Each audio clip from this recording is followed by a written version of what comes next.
네, 오늘도 주 안에서 평안하셨습니까? 날씨가 한결 가을 날씨가 되었습니다. 근데 아침 기온이 너무 낮아서 기온차가 크죠. 그래서 감기 걸리시는 분들 있는데 건강에 유의하시고요. 하이델베르크 요리문답 오늘 시간 시작하겠습니다. 오늘은 이제 86문, 87문 선행 주제가 바뀌었습니다. 이제 3부 들어가는데요. 오늘은 86문, 87문 이 선행과 관련해서 한국교회가 참 이 부분이 약하죠. 이 부분이 약한데 이 부분과 관련해서 오늘 말씀을 통해서 교훈받도록 하겠습니다. 자, 좀 정리해 보겠습니다. 하이델베르크 여러분답을 한마디로 표현한다면 위로죠. 그래서 위로라는 단어가 상당히 많이 나오는데 첫 번째 질문에 이렇게 돼 있죠.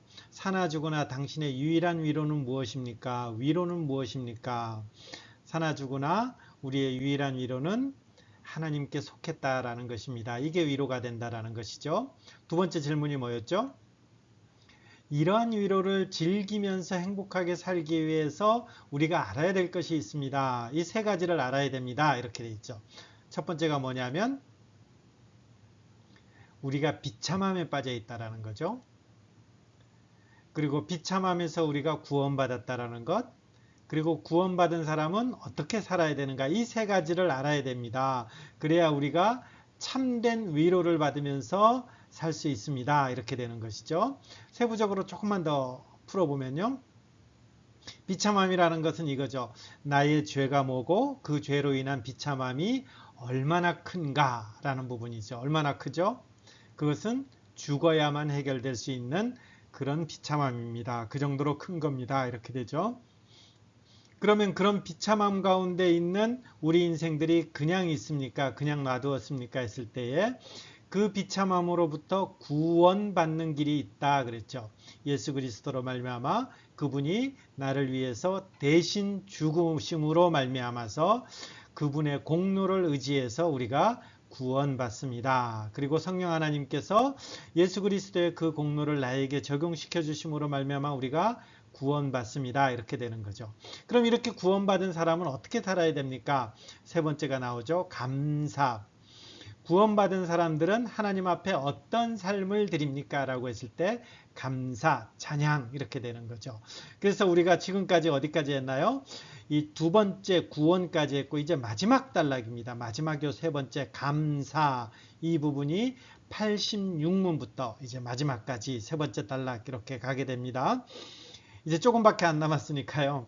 사실 이제 이렇게 대면하지 않고 이렇게 하면서 한다는 것이 쉽지 않은 건데 굉장한 인내를 요구하는데 조금만 더 힘을 내면서 우리가 한번 나아가도록 하겠습니다. 자, 오늘 주제가 착하게 살자입니다. 착하게 살자. 조폭 조폭들이 이 표현을 자주 쓰죠. 막 문신해서 다니고 하는데 이 착하게 살자, 이게 한번 우리한테 어떤 의미가 있는지 살펴보는 것입니다. 선행 이렇게 되죠. 자, 우리는 이 질문을 하는 거죠. 착한 행실을 해야 되는 것입니까? 말아야 되는 것입니까? 이거 뭐 예수 믿는 사람들은 당연히 이제 해야 됩니다. 이렇게 답하죠. 굉장히 우문인데 왜 이런 질문이 나왔느냐면 우리가 갈라디아서 하나만 보더라도 여러분 교환해 보면 제가 갈라디아서 말씀을 적었는데 갈라디아서 그 한 성경 말씀만에 보더라도 이 선행을 아무리 해도 착한 행실을 받지 못해 착한 행실을 통해서 구원받지 못한다. 착한 행실 이거 선행 아무런 쓸자덕이 없는 것이다. 쓸모없는 것이다. 이렇게 말해 놓죠. 근데 그 성경에 다른 데로 보면 선행해라. 착한 행실 해라. 여러분의 그 교환에 보면 제가 갈라디아서 6장 6절부터 10절까지 말씀 적어놨잖아요. 우리가 선을 행하되 낙심하지 말지니 포기하지 않으면 때가 이름에 거둔다. 선행해야 된다. 이렇게 되는 거죠. 아니 선행이 쓰잘데없는 것이라고 해놓고서는 같은 성경에서 선을 해라 하라 이렇게 하니까 이게 도대체 어떻게 된 것입니까? 하라는 겁니까? 말라는 것입니까? 우리가 이렇게 헷갈릴 수가 있는 것이죠. 여기에 이제 헷갈리는 이유가 뭔가요? 이 선행을 수단으로 생각하느냐 결과로 생각하느냐 이 차이죠. 자, 선행을 해야 되는 이유 이것만 잘 정리하면 오늘 여기는 이제 더 이상 공부 안 해도 될 것 같아요. 성령을 해야 되는 이유, 선행을 해야 되는 이유가 뭡니까 했을 때 우리가 이게 앞에 큰 흐름을 배웠죠. 우리가 지금 어떤 상태라고요? 비참함에 됐다가 이 비참함을 예수 그리스도로 말미암아 구원받은 상태죠. 그러니까 구원받았다라는 것은 그 예수 그리스도의 공로를 성령 하나님께서 우리에게 적용시킴으로 말미암아 우리가 새롭게 태어났다라는 거죠. 여러분, 새롭게 태어난 사람이 하는 행동이 뭡니까? 이렇게 되는 것이죠. 이 선행을 하면서 내가 구원받습니까? 했을 때 우리는 절대 아닙니다. 그것은 절대 그것으로 인해서 구원받지 못합니다. 이렇게 되는 거죠. 근데 우리가 지금 여기서 선행을 한다, 착한 행실을 한다라는 건 뭡니까?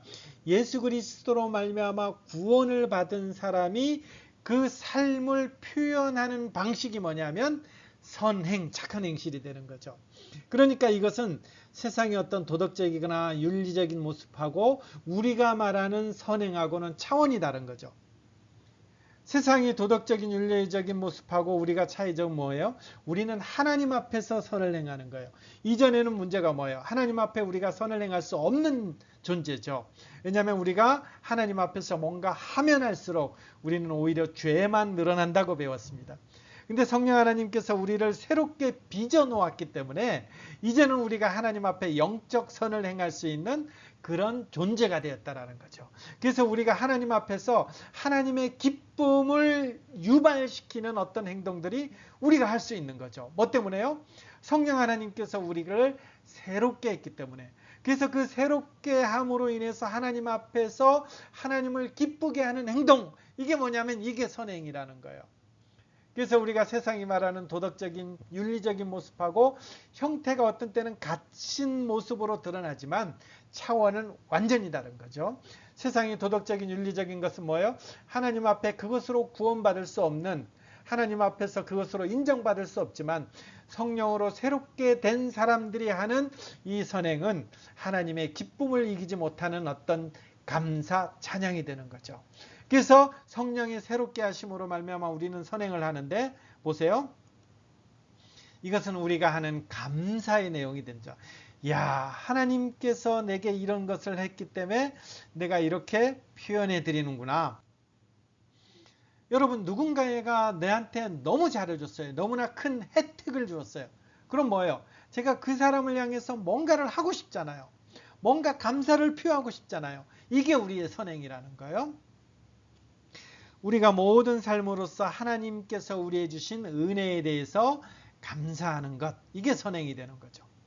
그리고 하나님께서 우리를 찬양받으시기 원하시는데 그 하나님 앞에 찬양하는 행위, 이게 우리의 선행이 되는 것입니다.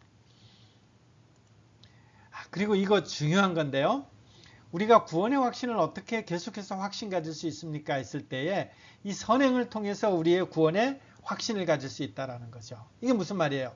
우리가 옛날에는 내가 하나님 앞에서 범죄했다라는 거죠. 범죄했을 때에 넘어가죠. 그 죄에 지게 되는데 어느 날 보니까 내가 그 죄에 지는 것이 아니라 그것을 이기고 오히려 하나님 앞에서 감사한다라는 거죠. 그럴 때 내가 뭔가요? 야, 내가 구원받았구나. 내가 하나님의 자녀가 됐구나. 내가 하나님의 자녀가 됐으니까 이것을 이길 수 있구나. 이렇게 되는 거죠. 그래서 내가 선행을 하면 할수록 내가 구원받았구나. 이렇게 확신이 되는 것이죠. 그리고 마지막 하나는요. 내가 이 구원받은 행위로 하나님 앞에 감사하며 선을 행하는 것을 통해서 다른 사람이 그리스도께로 돌아온다라는 거죠. 왜죠? 저 사람이 하는 행동을 봐서는 야, 저거는 저 사람에게 나온 것이 아니라 저 안에 누군가 역사하기 때문에 그런 거야. 그래서 내 안에 어떤 하시는, 내 안에 일하시는 그 성령 하나님으로 말미암아서 나의 행동이 변하기 때문에 사람들이 나를 볼 때 누구를 보는 거예요? 나를 볼 때 하나님의 모습을 보기 때문에 하나님을 찬양하고 하나님께로 돌아오는 이 일들이 일어나는 거죠. 그래서 전도가 뭔가요? 전도는 우리가 입술을 통해서도 하나님의 복음을 전하지만 우리의 행동을 통해서 하나님의 그 어떠하심을 드러내는 것, 덕을 세우는 것, 이것이 우리가 전도가 되는 거죠. 마태복음 5장 16절 우리가 외우고 있죠. 그러므로 너의 착한 행실을 보고 하늘에 계신 너희 아버지께 영광을 돌리게 하라 라는 거죠. 우리의 착한 행실을 보니까 사람들이 하늘에 계신 우리 아버지께 영광을 돌리는 거죠. 그래서 우리가 선행을 하면 할수록 어떻게 되는 거예요? 내 어깨에 막 힘이 들어가는 것이 아니라 선행을 하면 할수록 우리 하나님이 영광 받으시고 우리 하나님이 더 찬양받으신다라는 거죠. 나는 오히려 하나님 앞에서 더 겸손케 되는 것이 우리의 선행의 특징이 되는 것이죠. 그게 더 중요한 것은 뭐예요? 선행의 동기가 구원받기 위한 건 결코 아니라는 거예요.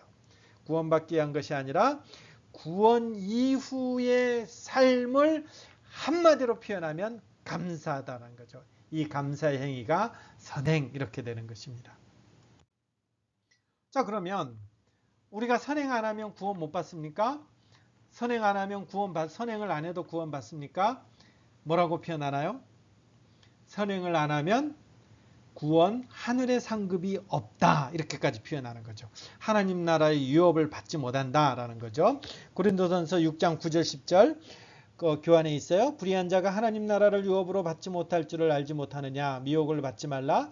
음행하는 자, 우상 숭배하는 자, 간음하는 자, 탐색하는 자, 남색하는 자, 도적, 탐욕을 부리는 자, 술 취하는 자, 모욕하는 자, 속여 빼앗는 자들은 하나님 나라 유업을 받을 수 없다. 이렇게 되는 거죠.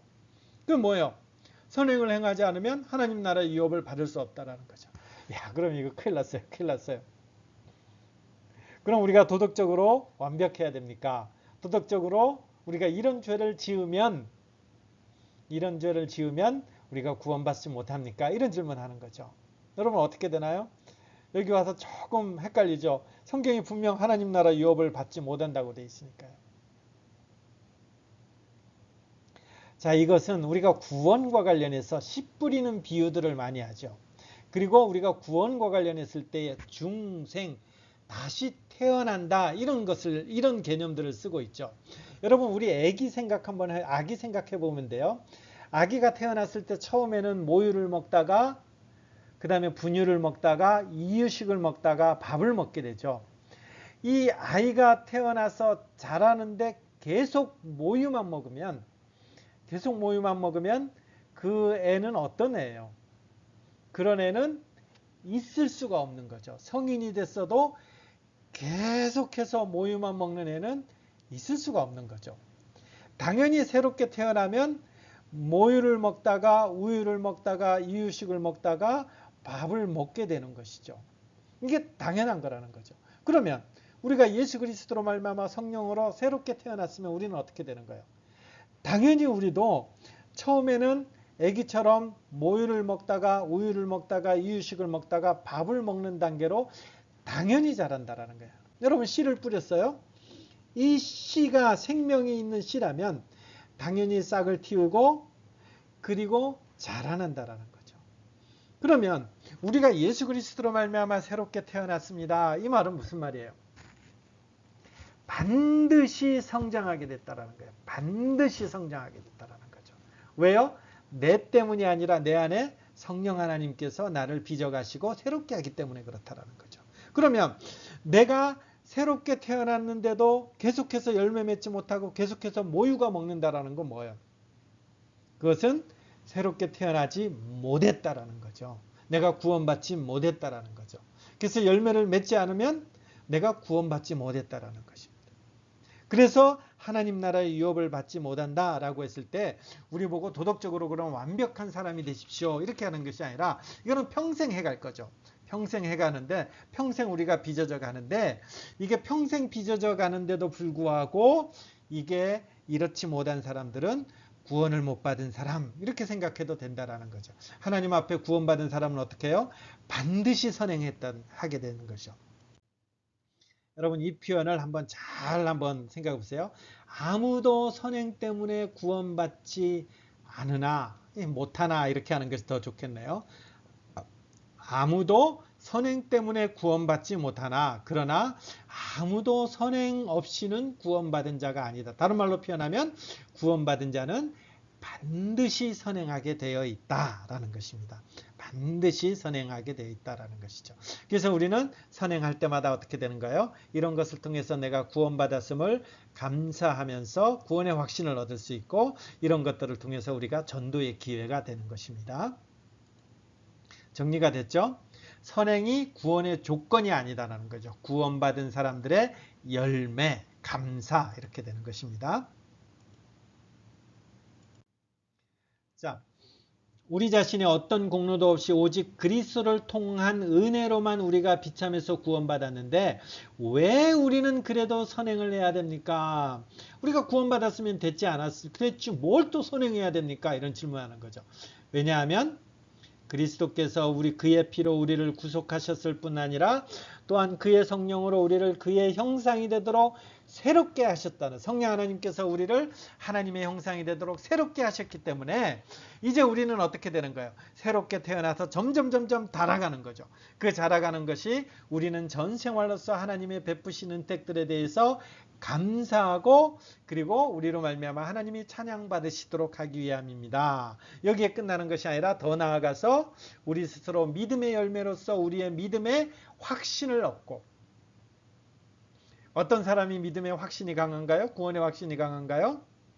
내가 하나님 앞에 변화되는 모습을 볼 때 우리는 경건한 생활로서 우리의 이웃들로 그리스도를 위해 얻고자 합니다. 전도하기 위해서 우리는 선행을 해야 된다. 이렇게 되는 것입니다. 86문요.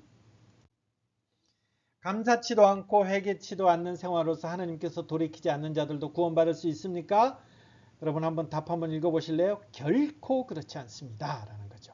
그와 같은 자들은 하나님 나라를 상속받지 못한다고 말씀합니다. 이게 성경의 기록이죠. 그러면 도덕적으로 완벽해야 됩니까? 그것이 아니죠. 하나님 나라를 상속받은 자들은 반드시 하나님 앞에서 선을 행하게 되어 있습니다. 이렇게 되는 것이죠. 우리는 기회가 주어지는 대로 뭘 해야 돼요? 선을 행해야 됩니다. 우리 교회 성도님들도 보면 남모르게 선행을 하는 사람들이 많아요.